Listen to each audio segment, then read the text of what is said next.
what a disastrous trip this was for Donald Trump in the UK. I mean, just look at him right there. Zoom in on him. You see his face right there. What's going on with Melania? She covering her face with that ridiculous hat of hers, like a flying saucer on her head. Then you had Donald Trump dressed in whatever this tuxedo is as the king of the UK, King Charles, tried to roll out all of this kind of pomp and circumstance in order to basically get Donald Trump to support Ukraine. And Donald Trump didn't even see what the hell was happening. Donald Trump just like being carried in a golden carriage right there. And again, look how sickly he looks in the golden carriage. Then there was this other photo right here of Trump with the royal family and Keir Starmer. Zoom in on his hand right there. Oh my gosh. The hell is going on? Zoom in on the hand.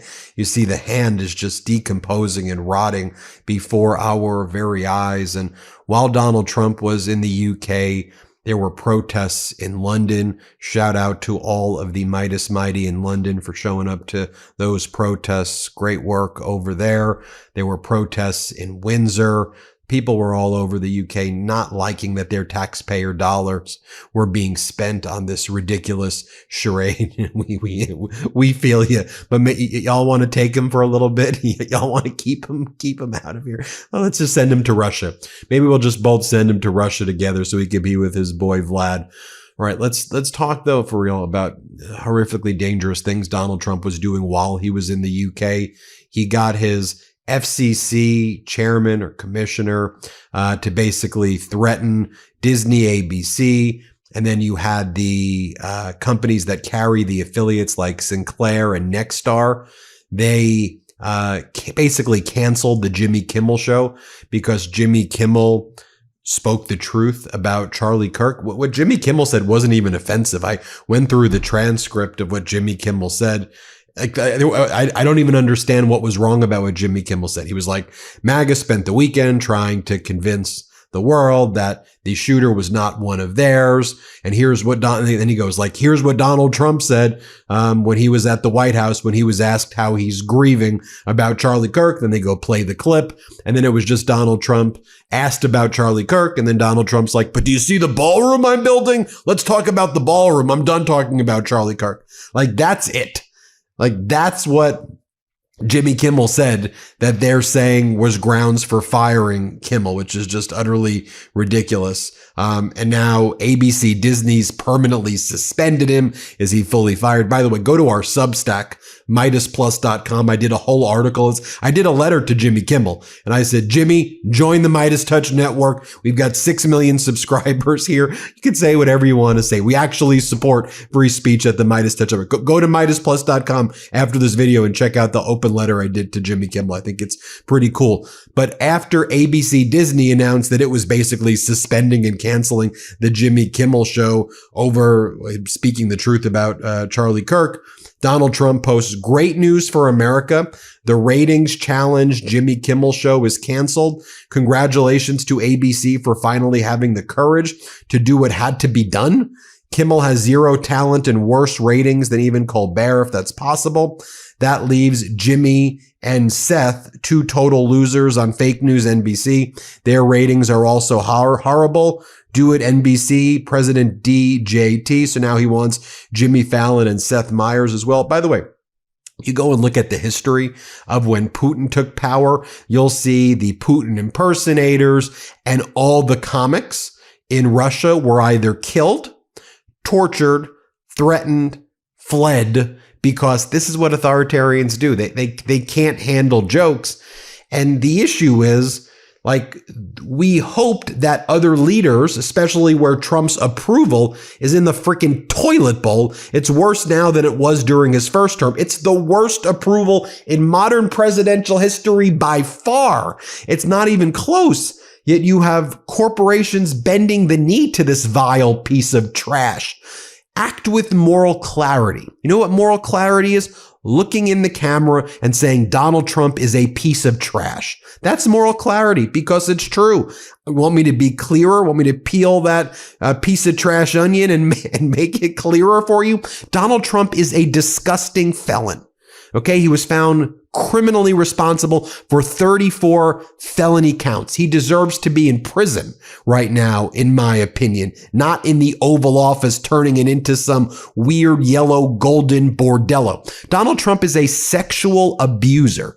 He is a sexual predator. He was found civilly liable for sexual assault. You know how sick of a human being he is?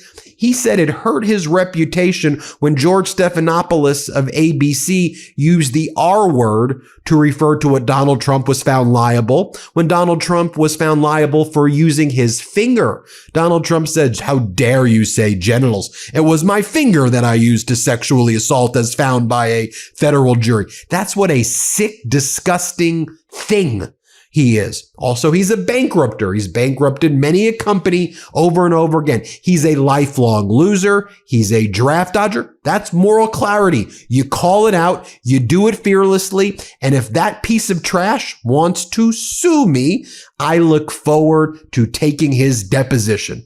I'm not going to even file a motion to dismiss.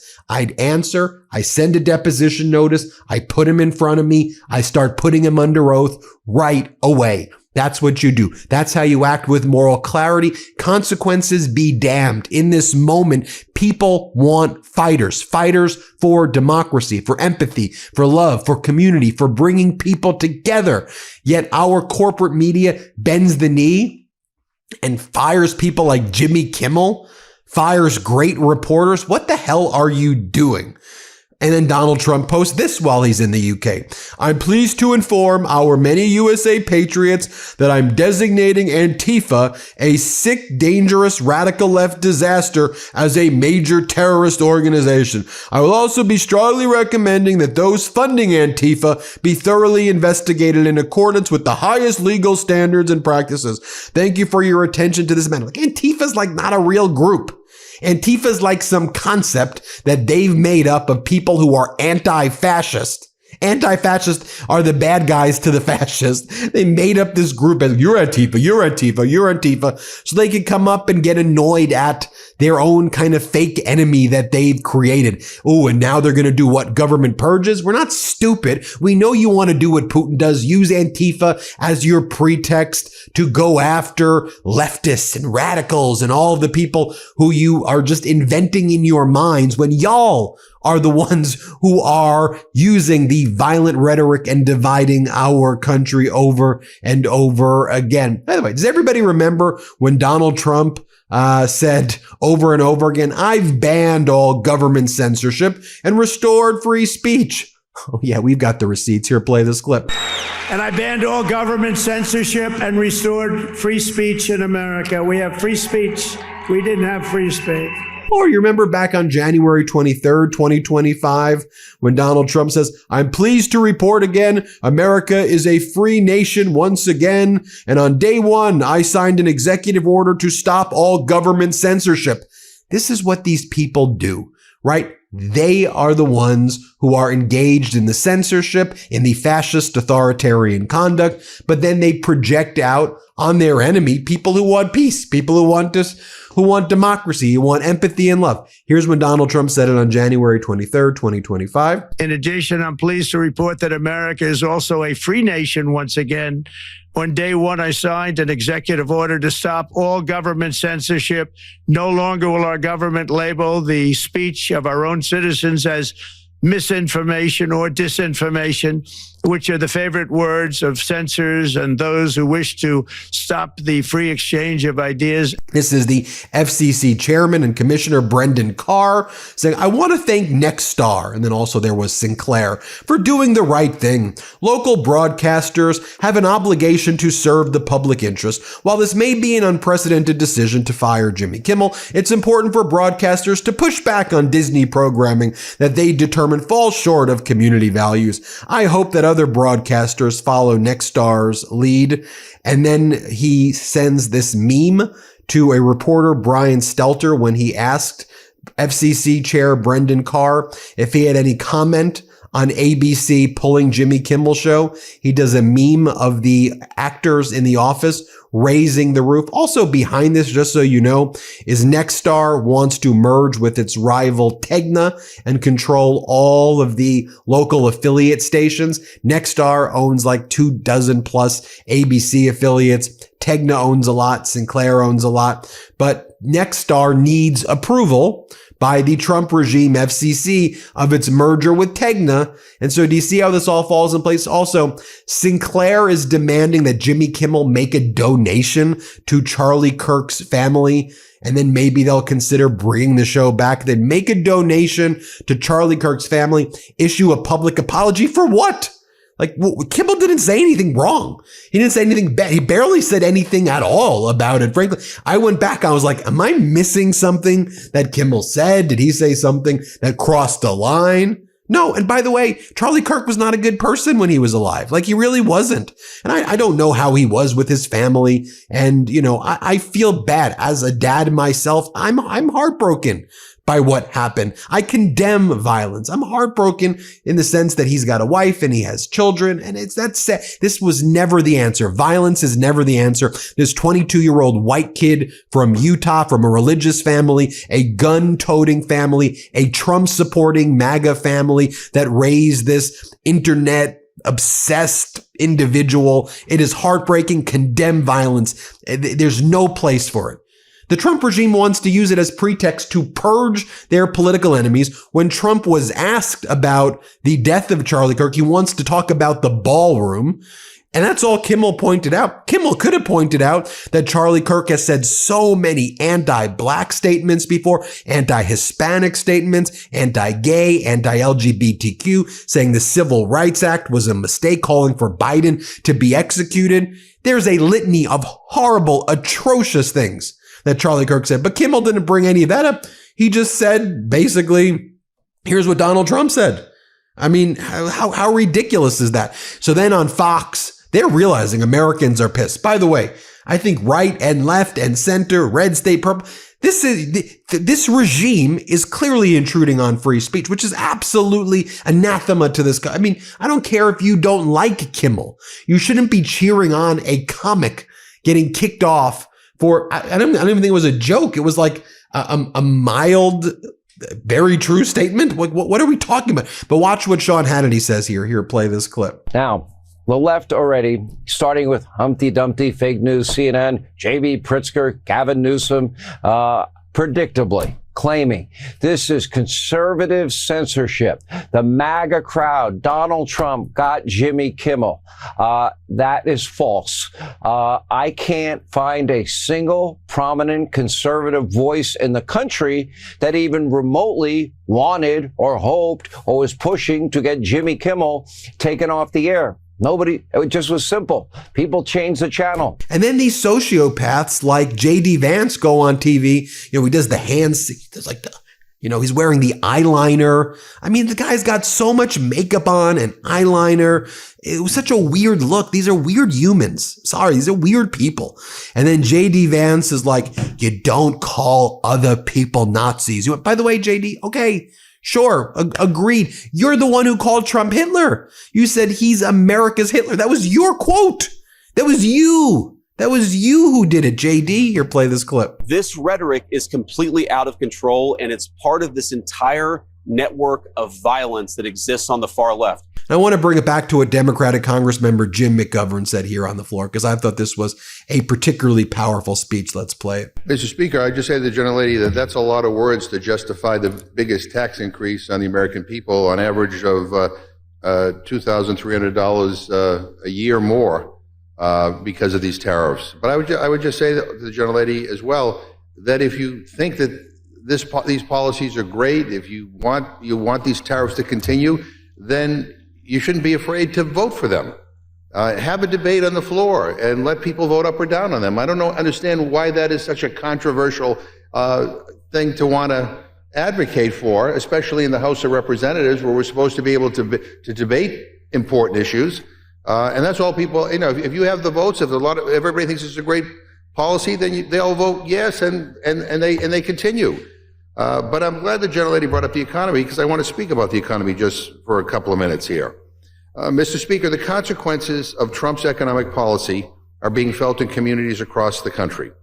Prices on fruits and vegetables, meat and poultry, and dairy are all up, and they're likely to climb even higher as Trump's tariffs ripple through the supply chain. President Trump and Republicans promised to reduce grocery prices. Instead, grocery prices spiked at the fastest pace in 3 years last month. They promised to cut electricity prices in half. Instead, August electricity prices were over 6% higher than they were a year ago. They promised to reduce inflation. Instead, we saw the largest monthly increase in inflation since January. They promised to create jobs. And instead, for the first time in nearly 4 years, the economy lost jobs in June. We lost jobs in June. And job growth has been stagnant for months. Mr. Speaker, the Trump economy is not working for the American people. But do you know who it is working for, Mr. Speaker? The millionaires and the billionaires who contributed to his campaign. And finally, as a reminder, I've done a lot of videos on this, but that FBI Kash Patel hearing in the House of Representatives was something else. I mean, Kash Patel, as he was being cross-examined by Democrats about his cover-up of Donald Trump's dark past, he wouldn't even say how many times Trump was on the Epstein files. He said that Epstein was like a lone wolf.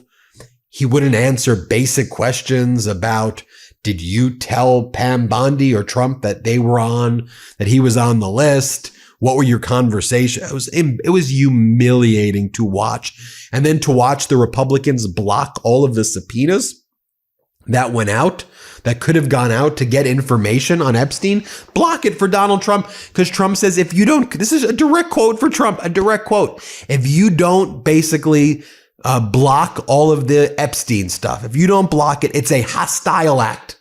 That's what the regime put out. It's a hostile act to find out what happened to the survivors of Jeffrey Epstein and who else, which other rich men, oligarchs out there are out there being predators. Anyway, here's this part where Congressmember Swalwell cross-examined Kash Patel. Here, play this clip. You said you don't know the number of times Trump's name appears in the files, so it could at least be 1,000 times. Is that right? The number is a total misleading factor. We have not released anyone's name in the Epstein files that has not been credible. Director, could it at least be 1,000 times? We have released every piece of legally permissible information. Okay, you can characterize the numbers however you want it. I'm claiming my time, Director. It sounds like if you don't know the number, it could at least be 1,000 times. It's not. It's not. Is it at least 500 times? No. Is it at least 100 times? No. Then what's the number? I don't know the number, but it's not that. Do you think it might be your job to know the number? My job is to provide for the safety and security of this country. My job is not to engage in political innuendo so you can go out to the sticks and get your 20-second hit in your fundraising article. My time, Director. Keep going, reclaiming your time, because the people of California are being underserved by your representation. If the president is not implicated, why not release everything that involves him? We have released everything, the president and anyone else's side, that is credible and lawfully be able to be released. Your fixation on this matter and baseless accusations that I'm hiding child pedophiles is disgusting. Anyone that says that needs to look at the stats alone and go back to the state of California, who's receiving the biggest surge in FBI resources through my redeployment because the cities of Los Angeles, San Diego, and San Francisco need it. Director, remembering your oath to tell the truth, did you ever tell Donald Trump his name is in the files? I have never spoken to President Trump about the Epstein files. There you have it, folks. Let me know what you think. Hit subscribe. Let's get to 6 million. Thanks for watching. Be sure to add the MeidasTouch podcast on Apple Podcasts, Spotify, or wherever you get your podcast for new updates every single day.